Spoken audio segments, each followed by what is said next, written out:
counseling, like I was saying, it is to recognize the red flags, and when you see that somebody is showing any signs of uh, it need not be a psychological problem. Maybe the person is just sleeping too much, or maybe the person doesn't want to take a bath or doesn't want to come out of the room. These are the signs that the support group has to recognize and try and help the person. And the person has to also reach out and help himself. It's basically, like I said before, it's all about self-help here. So we need to take professional guidance, we need to take medication, and psychiatrists plus psychologists, they need to work together in unity. If I'm a psychologist and I cannot handle something only by my therapies, I will refer him to a psychiatrist. And similarly, I feel that every psychiatrist should have a psychologist with him, because medication and therapy and counseling should go side by side. It's not कि बस आपने दवाई खा लिया and you will be out of depression. You still need counseling. So this is something which is lacking. Like, we are not working together. And the need of the hour is that we all come together and work on this as a, as one. So these all can be very good preventive measures, and disasters and such situations like suicides can be easily avoided. Very well said, Jyoti. See, in case of, if we single out Sushant, Sushant was a celebrity. He was hello, can you hear me? Yes, we can. Okay. Sushant was a celebrity, and Sushant was apparently a very intelligent man, and he had pre-planned everything. And he was deciding, probably it went on into his mind as to he is going to end his life, and this is what it was, right? Probably. I don't know. This is what it says, that he had cleared his debts, and, he had well planned his death. But there are many cases where out of frustration people commit suicide, if we talk on the deeper level. Here I'm talking about children committing suicide. There was this couple, pretty well-off couple, a husband and wife, both are doctors, and of course they have their regular working hours and odd hours of working. So this child, more or less a teenager, was more involved into the gaming. So both the parents, during this COVID time when they were at home, they kind of scolded the boy that he spends more of his time on this gaming portals and using his PS4, whatever. The boy got angry, he opened the window and he jumped out, in front of his parents. So right in front of his parents, he committed suicide. They were living on the 8th floor or the 9th floor. माँ बाप ने डांटा, बच्चे ने खिड़की खोली और jump कर दी. ऐसे कई सारे 2-3 केसेस हो गए यहाँ पे, जबकि कोई भी इंटेंशन नहीं था बच्चे का, बस no depression, but emotional wellbeing according to me was very low. बच्चे को एंगर मैनेजमेंट नहीं आती थी, हाउ टू हैंडल, और हाउएवर उसकी जो स्ट्रेंथ थी emotionally, that probably was missing somewhere, because एक मामूली बात पे, जैसे कि गेमिंग मत करो, कई सारे हम इंडिया में भी पढ़ते हैं, शायद इंडियन न्यूज़पेपर्स में भी, कि माँ ने डांटा मोबाइल फोन के लिए, बच्ची ने खुदकुशी कर ली अपने रूम पे जाके. So these are the cases where it's impulsive, many times it is an impulsive case. So I feel, right from home, if people can take care of the well-being of a person, see, suicidal thoughts probably is prevalent in everybody. It's you wouldn't know that how many of them never thought of it. There may be certain times के लोगों को ऊंच नीच हो जाती है अपने दिमागी हालत से. So I feel, as psychologists, as counselors, as mental health workers, it's just not necessary that we have to work as a team, and we have to understand how to help people. We have to work on proper strategies. आजकल मैंने देखा कई सारे लोग अपने Facebook पे भी डाला था, come over, have tea with me and all. That is, I don't think so is advisable कि अगर कोई इंसान बहुत ही ज़्यादा मायूस और डिप्रेशन में है, तो just going to any lay person and speaking about it is going to help. those people who are asking to come for help should refer them out to people like us who are trained and who have knowledge in psychology. This is what I personally feel here. Right. कि हम Ma'am, लोग I just want to make a point before this goes too long. आपने जो ये बोला कि ये impulsive तो होता स्मिता जी, मैं है, आपके पास आता हूँ it's इनके not बाद. impulsive. I feel, these are families in crisis. They are already going through some kind of underlying issues. And according to the Freudian theories of suicide, they say that somewhere it is a feeling of revenge. जो बच्चा अपने माँ बाप से बदला लेना चाहता है कि अब मैं आपको मजा दिखाता हूँ, and then they kind of commit such a thing. So this cannot be just कि he's having a very happy life and on an impulse he's doing it.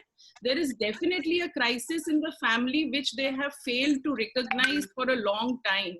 So definitely they should have taken some steps or some professional guidance, and things could have been averted. I personally exactly. It's just not कि एक impulse पे वो हो गया. Maybe that's a trigger, but there are many underlying issues, and the entire family is responsible. And like you see, when you have a heart attack, it may be due to your high BP or hypertension or family history, whatever.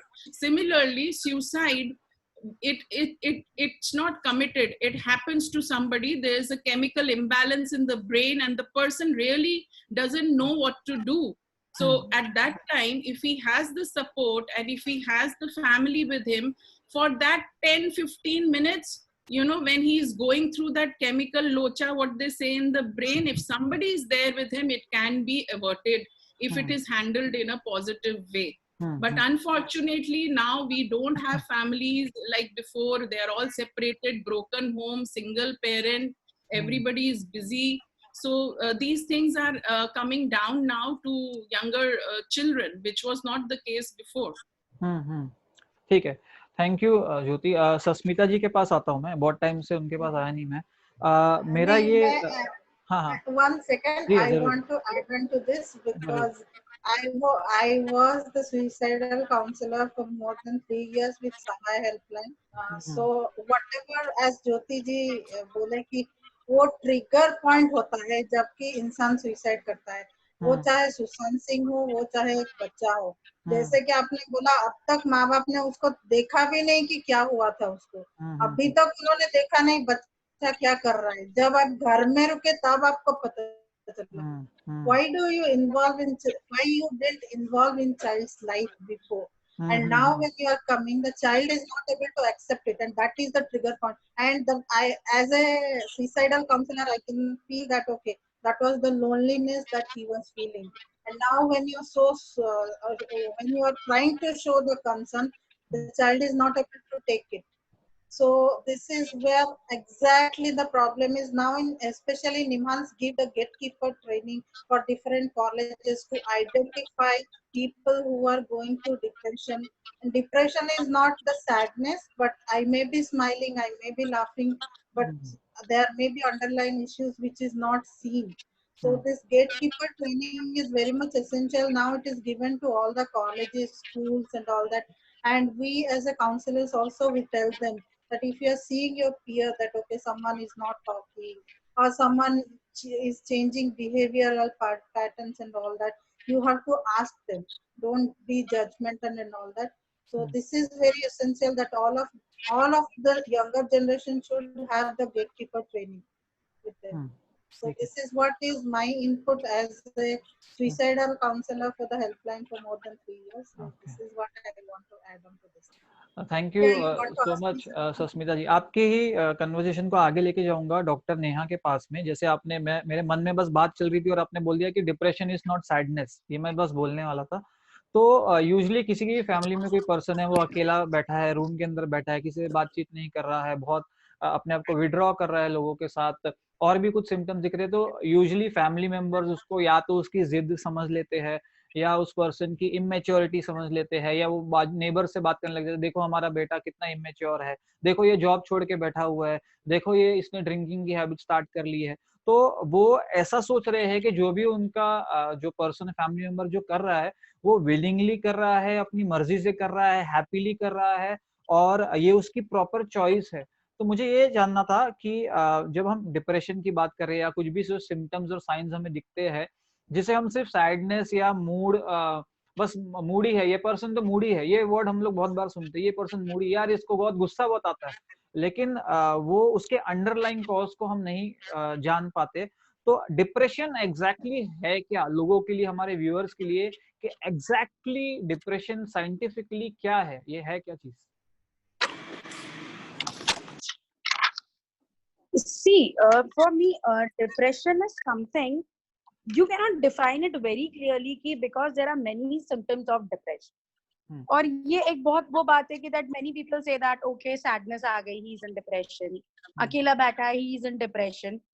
But the basic thing is that कि we should know कि लोगों को इस चीज पे actually ध्यान देना चाहिए the day one when the person, for example I take the case जो मेरे बिल्कुल पास में ही था, बच्चा बहुत अच्छा था, उसको कॉमर्स लेनी थी, पेरेंट्स ने इंजीनियरिंग जबरदस्ती करा दी फ्रॉम डे वन. स्टार्टिंग कहाँ से हुई थी, उसकी क्या इच्छा थी एंड पेरेंट्स ने करवाया था. वो धीरे धीरे देन वो जॉब में गया, उसने पढ़ाई करी, बहुत अच्छा इंजीनियर बन गया वो. But the thing was that जब वो जॉब में लगा, पता नहीं एकदम से उसको क्या हुआ, द पेरेंट्स स्टार्टेड सेइंग ये जॉब छोड़ के आ गया, ये जहां जाता है वहां उसका झगड़ा हो जाता है, इसलिए इसने अपने आप को अब एक रूम में बंद कर दिया है. He is not able to talk too much. पहले बहुत एंजॉय करता था लाइफ को, now he is not at all ready to listen to someone. अब प्रॉब्लम ये भी हो गई है कि अब वो अपने घर वालों से भी परेशान है. He is not even ready to talk to them. कोई उसे बोलता है तो वो बहुत अग्रेसिव हो जाता है. So this is the thing where people are actually not aware कि हमें करना क्या है. They take it very normally. ठीक है, तो बहुत बार ऐसा होता है when parents say that okay आप ये चीज ऐसे कर लो, बट बच्चा उस चीज को कैसे ले रहा है या इंडिविजुअल उस चीज को कैसे ले रहा है, हम उस चीज पे कभी भी ध्यान नहीं देते. वी से दैट हम तो बहुत अच्छा दे रहे हैं, आप तो बहुत अच्छा दे रहे हो. फॉर एग्जाम्पल आज I take it as an example, दूध हमारे लिए बहुत इंपॉर्टेंट है. अगर मैं मेरे बेटे को दिन में 4 बार दूध दूंगी तो वो मुझसे भी इरिटेट हो जाएगा. दूध कितना भी इंपॉर्टेंट हो पर उसका एक टाइम होना चाहिए. तो that is the thing, we should know कि हमें देने वाले से ज्यादा इम्पोर्टेंट ये है कि जो लेने वाला है वो उस चीज को ले कैसे रहा. And on that thing only ये डिपेंड करता है कि सामने वाले का इमोशनली या मेंटली सामने वाला उस चीज को लेता कैसे. राइट. नेहा जी ने बहुत अच्छा पॉइंट बताया कि जब अवेलेबिलिटी होनी चाहिए लव्ड वंस की अराउंड, जैसे हमने पहले ही बात की थी, जब अवेलेबिलिटी होनी चाहिए, जब टाइम है टाइम स्पेंड करने का, जब टाइम है रिलेशनशिप्स के अंदर इनपुट देने का, उस टाइम पे हम लोग काफी बिजी होते हैं अपनी लाइफ्स में. और जब मे बी किसी की वाइफ को डिप्रेशन हो गया या चाइल्ड को कोई डिसऑर्डर हो गया या हस्बैंड को कुछ एंगर इश्यूज हो गया, और तब हम जब करेक्शन के लिए जाते हैं वो प्रोसेस और लेंदी हो जाता है. हमारा जो रोल, जब हमारी रिक्वायरमेंट है तब हमें उसे फुलफिल करना चाहिए. ओके, मैं सुनील जी के पास आता हूँ. सुनील जी सुन पा रहे हैं ना आप? हाँ जी. हाँ, तो मुझे ये जानना था कि एज अ क्लाइंट, जैसे कि मेरे पास क्वेश्चंस, एक सेकेंड ना, और भी लोग ज्वाइन कर रहे हैं. As a client perspective, client लोग यूजुअली पूछते हैं कि जैसे कोई पर्सन है किसकी फैमिली में वो एडिक्ट है और एडिक्शन की वजह से उस फैमिली के अंदर डोमेस्टिक वायलेंस भी हो रहा है, बहुत सारे और चीजें हो रही है, मनी मैनेजमेंट नहीं हो पा रहा है, और वो एडिक्ट को एडिक्शन फ्री करना चाहते हैं, और उसके लिए वो सोचते हैं कि चलो हम लोग पहले रिहैबिलिटेशन में जाते हैं या हम लोग काउंसलर के पास जाते हैं, साइकोलॉजिस्ट के पास जाते हैं. तो लेकिन ऐसे लोगों के मन में क्वेश्चन होता है कि मैं शराब छोड़ना चाहता हूँ, मुझे एडिक्शन से फ्री होना है, पर ये मैं ऑलरेडी ट्राई करके देख चुका हूँ, मैं शराब छोड़ के देख चुका हूँ, मैं रिहैबिलिटेशन जाके देख चुका हूँ. तो ये काउंसलर और साइकोलॉजिस्ट स्पेसिफिकली मेरे साथ ऐसा क्या करेगा कि मैं ड्रिंकिंग की हैबिट या जो एडिक्टिव हैबिट से मैं छोड़ पाऊँ? एडिक्शन में काउंसलर का क्या रोल हो सकता है मेडिसिन के अलावा? बहुत बढ़िया क्वेश्चन है ये. मैं आपको पर्सनल अपना एक्सपीरियंस बता रहा हूँ कि जब मैं मेरा कोर्स कर रहा था तो हमारे करिकुलम का पार्ट होता है कि हम जाके इंटर्नशिप ले रिहैबिलिटेशन सेंटर्स या ऐसी जगह पे जहाँ पे डी एडिक्शन ये कराई जाती है. तो बेसिक चीज ये है कि कई जो ऐसे ऑर्गेनाइजेशंस हैं वो ये क्लियर नहीं करते हैं कि भाई आपने जो क्लाइंट आया है उनके पास कि भाई मुझे ड्रग्स छोड़ने हैं, मुझे दारू छोड़नी है, तो सबसे पहले क्लाइंट को ये समझाओ, या किसी भी व्यक्ति के लिए मेरे अनुसार तो ये इम्पोर्टेंट है, ठीक है, जब आपको कोई चीज छोड़नी है तो उसकी जगह पे कोई ना कोई चीज तो आनी होगी।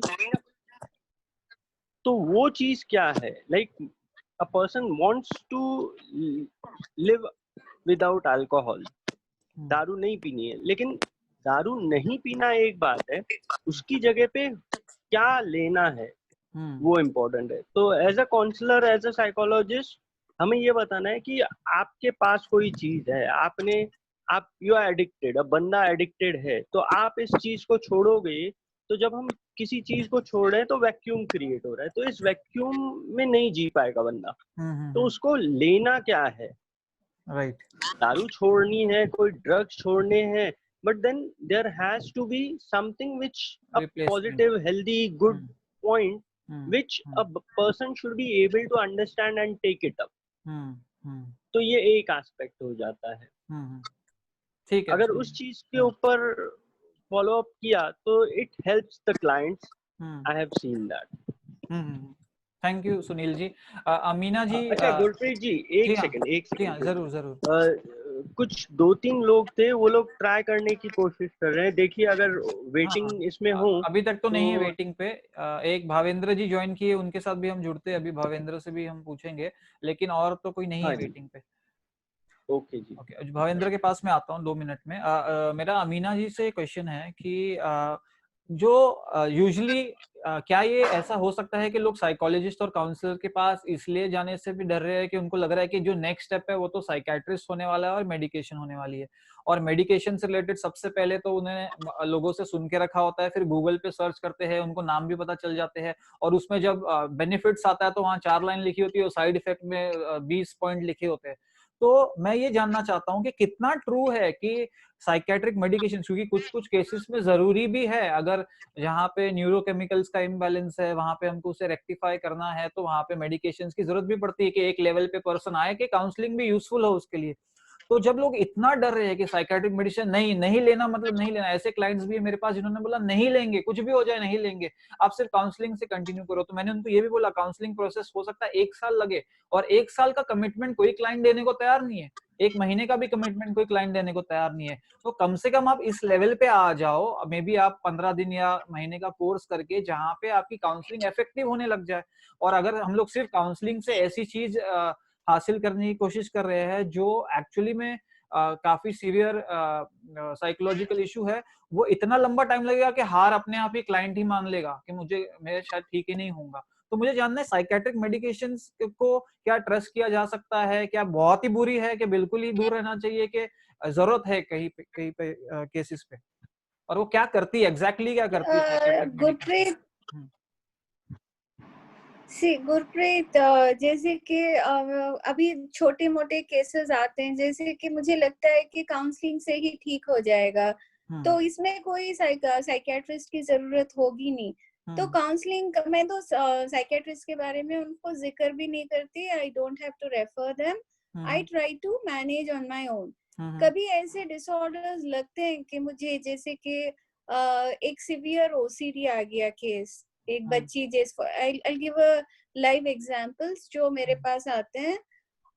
बच्ची काफी इकलौती बच्ची थी, सिंगल चाइल्ड। हमेशा ही मैंने देखा as she is attached to her mother के आंचल में ही आती स्कूल और आंचल से ही जाती है, कभी भी कोई फ्रेंड्स को नहीं देखा बनाते हुए। तो इस बच्ची का of course like any other student मैंने ज्यादा कुछ नोटिस नहीं किया था, बिकॉज आज इज अ बिग स्कूल। फिर एक दिन मदर आई मेरे पास बताने कि बच्ची उसकी डर गई है। तो मैंने पूछा किस बात से डर गई है, तो बोली कि कॉकरोच से डर गई है। तो मैंने कहा क्या हुआ, I started to take the history of the child right from the beginning, क्यों कब क्या हुआ, first of all what happened, the current situation. Then I started to date back के कब से होता है, क्या होता है, कंप्लीट हिस्ट्री टेकिंग मैंने ली। तो वो बच्ची को शायद लगा मुझे कि एंजाइटी पहले से ही थी, अलग अलग ढंग से दिखती थी उस एंजाइटी को। अभी ये जो कॉकरोच वाला इंसिडेंट हुआ उसकी क्लास में, जो एक बच्चे ने उसके ऊपर डेड कॉकरोच को दिखाया और उसको कहीं पे फेंक दिया। उसी हाथों से उसने अपने वो बच्ची के बुक्स को रब कर दिया जो टेबल पे थे। तो बच्ची के क्या हो गया, एकदम से OCD सिम्टम्स दिखने लगे, you know, and that too parent was reluctant to speak about this, कि उनको लगा कि नहीं कुछ नहीं है, you know, पता नहीं, उनको OCD शायद पता भी नहीं था, बस उन्होंने सिम्टम्स बोला कि बच्ची 80 से 90 टाइम तक 80 to 90 टाइम्स अपने हाथ धोती है, okay, and so you know उसके हाथ छिल गए थे उस बच्ची के, बाय द वे। तो after that they also she started के apart from this she is not able to work, you know, उसके नॉर्मल रूटीन नहीं चलती क्योंकि वो इतने हैंड वॉशिंग करती है। उसको और एक फिर था कि वो यू नो करेक्शन सिमेट्री का भी OCD था उसको, कि उसका यूनिफॉर्म ठीक रहना है, उसका कॉलर ठीक रहना है। So these kind of things she started. Of course, I believe that I can help in OCD with my way of the therapy, with cognitive drill therapy, and I start की. But at one point of time, मुझे लगा कि at this point probably a psychiatrist will also pitch in help. तो इससे मुझे बच्ची का फायदा होगा जल्दी। तो मैंने रेफर आउट किया उस टाइम पे, you know, first I try to do it on my own as long as I can. Without, you know, putting pressure, I mean, you know, as a friendly way, जैसे as a therapeutic values add करके, जब मुझे लगता है कि इस time पे I need to, you know, involve someone else, at that time I refer them out as an I counsel the parent, and of course जो child है उसको भी मैं बताती हूँ कि आप एक डॉक्टर से मिलोगे, शायद आपको यू नो कुछ मेडिसिन मिलेंगी which you will not be worried क्यों आप ले रहे हो। तो I kind of psycho educate the child also कि आपको खानी पड़ेगी थोड़ी medicine, and mother and father को भी। then I refer and then I continue, मैं भी आपसे मिलूंगी, and you know that's how I build up the case of a child, how to refer out to a psychiatrist. Not all cases need to see a psychiatrist help, unless and until there are things that I feel I cannot handle it on my own, like rightly said by Jyoti, that we are a team, both of us, and you know, where we work together, a psychiatrist and a psychologist.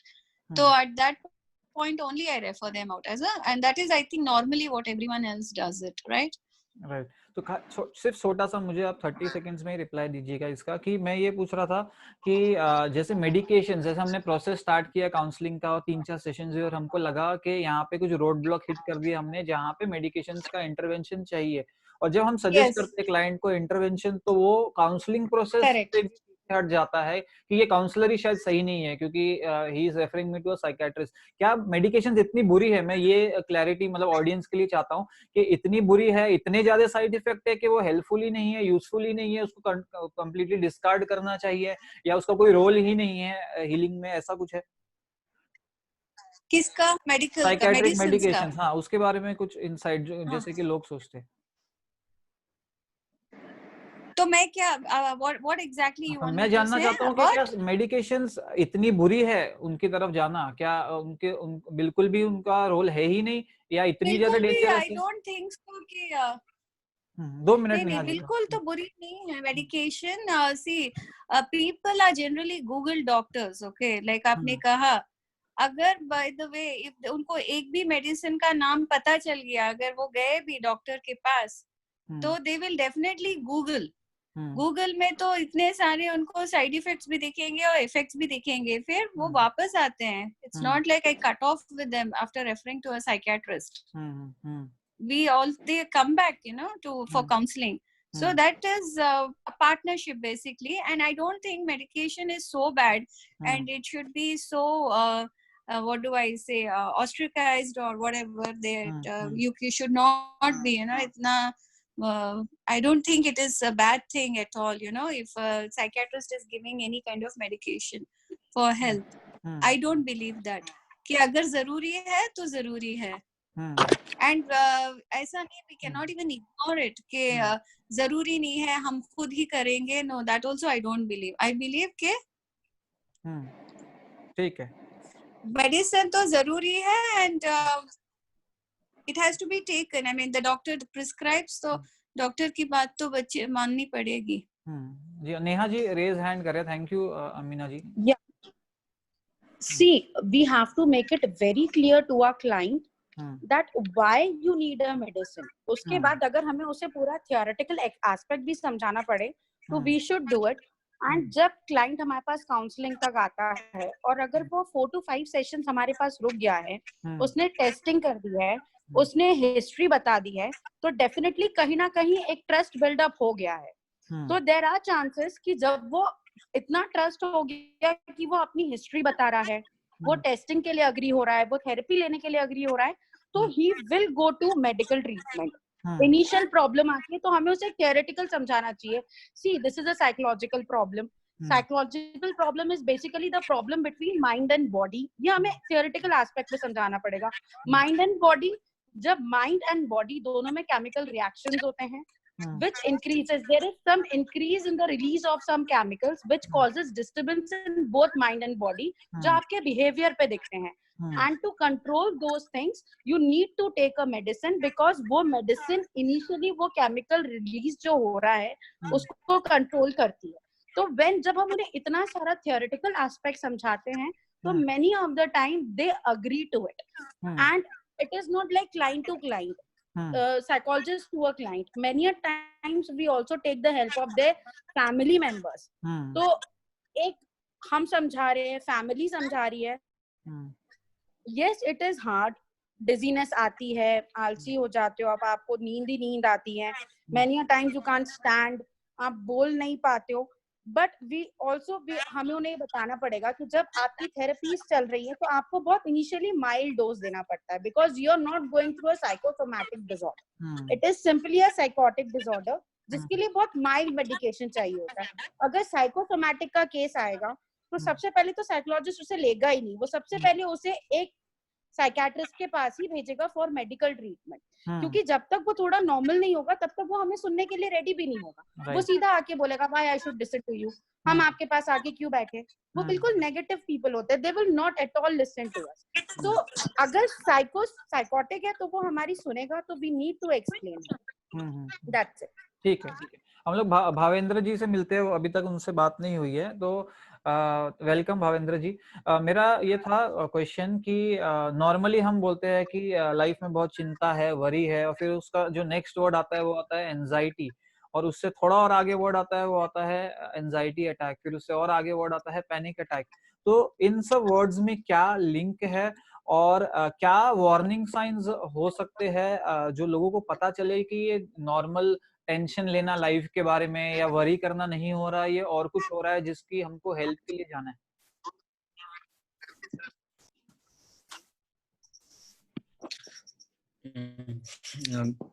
Actually, I am very much weak in English and both Hindi. I am Nepali, so जैसे भी आप बोल पाए, कोई it will so. हाँ.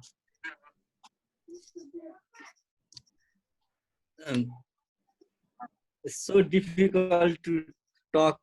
अच्छा. Likewise. Okay. एक second.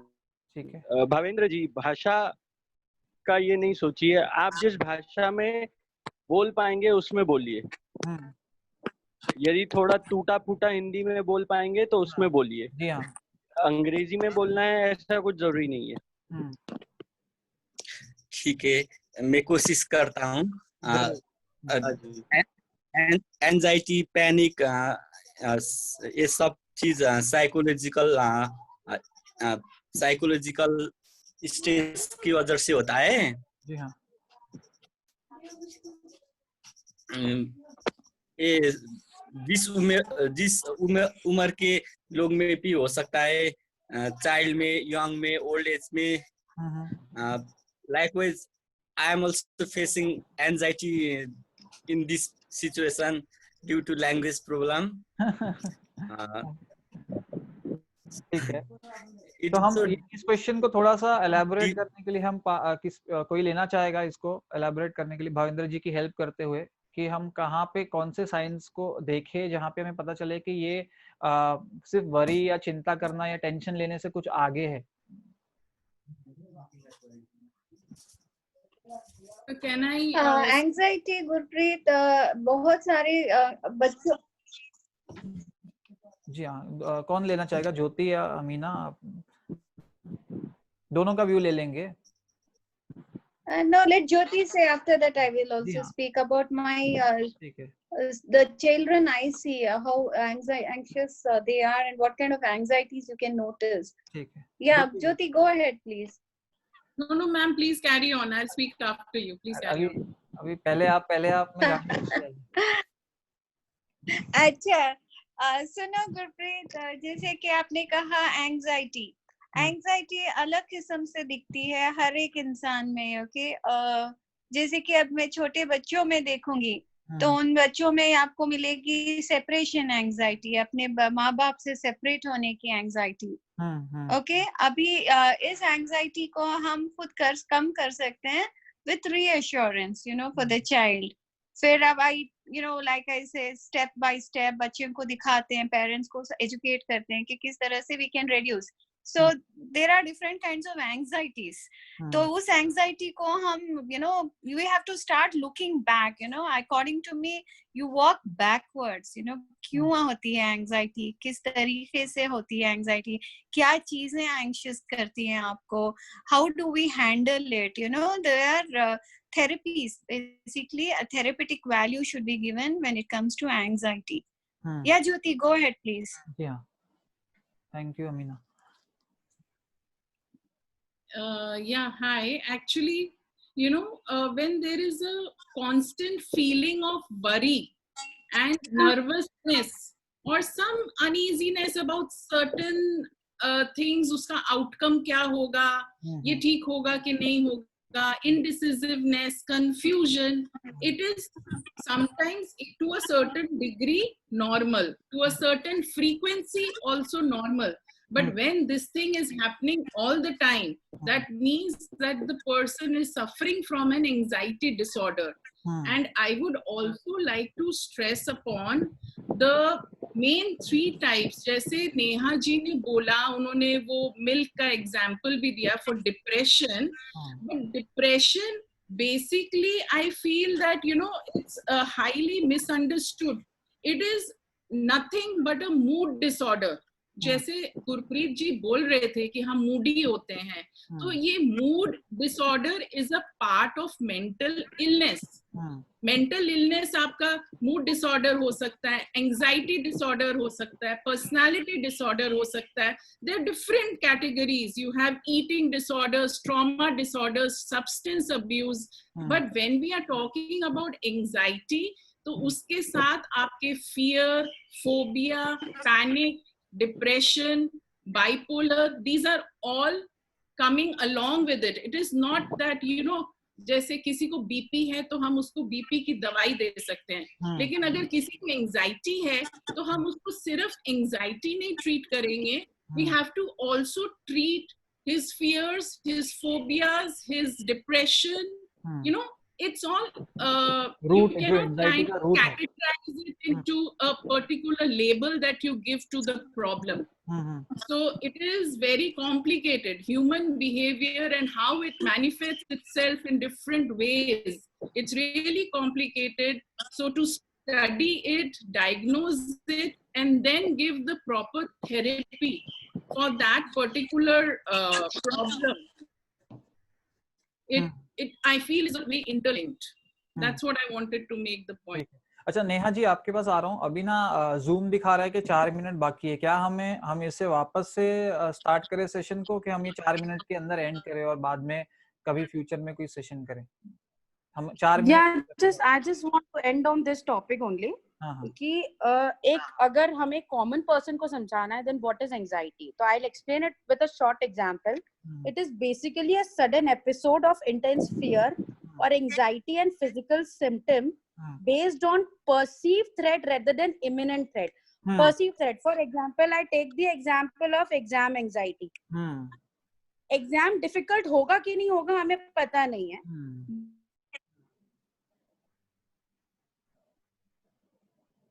जी हाँ Neha ji.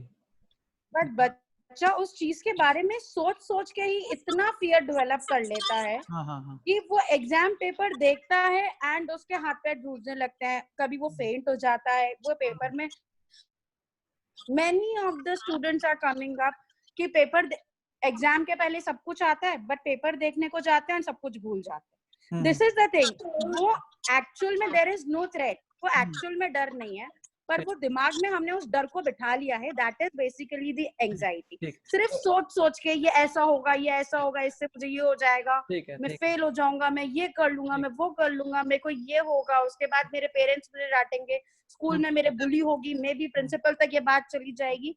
Just the thought process, that is the perceived threat, that is the basic reason for anxiety. ठीक है, ठीक है। सो एजम्पशन और आउटकम के ऊपर डिपेंड है। हम लोग एग्जैक्टली 2 मिनट बाकी, क्या हम वापस से रिवाइव करें सेशन के एंड करें?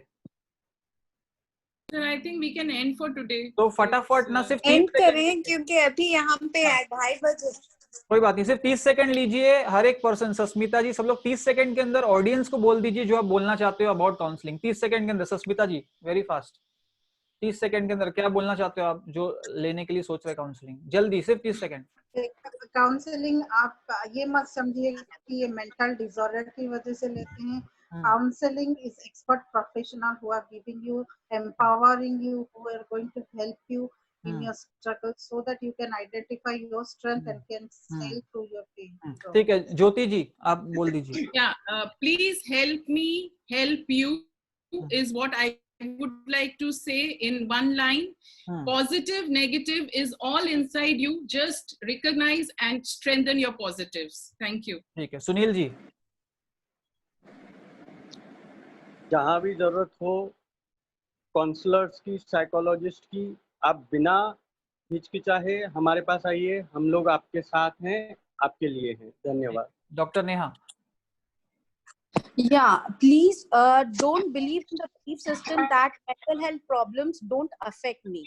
Mental health is a thing which can affect anybody at any time. तो अगर आपको ये लग रहा है कि ये मेरे से आज शुरू हो रहा है, that at that second please go for a mental health person जो आपको कहीं पे भी कभी भी हेल्प कर सके। ठीक है, Amina very fast. Amina ji very fast. For me, like I always believe, I always believe counseling is a journey.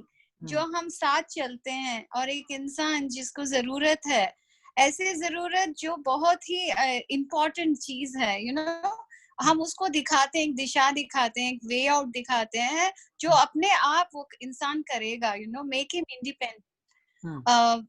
We are just walking hand in hand with this person and this is a professional way of handling things. ठीक है, thank you सैयदी जी। और मैं बस conclude करना चाहूंगा 20 seconds के अंदर कि हर एक की लाइफ में प्रॉब्लम्स है, आपकी लाइफ में है, मेरी लाइफ में, हर एक पर्सन को सपोर्ट सिस्टम चाहिए। कई बार आपका सपोर्ट सिस्टम, आपकी फैमिली अवेलेबल नहीं होती, फ्रेंड्स अवेलेबल नहीं होते, उस टाइम पे एक ट्रस्टवर्दी पर्सन है, वही है काउंसलर जो आपके लिए अवेलेबल है। ऐसे पर्सन को आप सीख करिए, उसे हेल्प के लिए आप अप्रोच करिए, वो आपको जरूर हेल्प कर पाएगा। बिल्कुल भी हिचकिचाहट मत रखिए, सारे काउंसलर आपके लिए अवेलेबल है, फ्री हेल्पलाइंस अवेलेबल है, बट प्लीज अपने आप को हेल्प करिए, उसी प्रॉब्लम में मत बने रहिए, उसे बड़ा मत होने दीजिए। और आगे भी हम ऐसे डिस्कशंस लाएंगे जहां हम लाइव क्वेश्चंस भी लेने की ट्राई करेंगे और एंड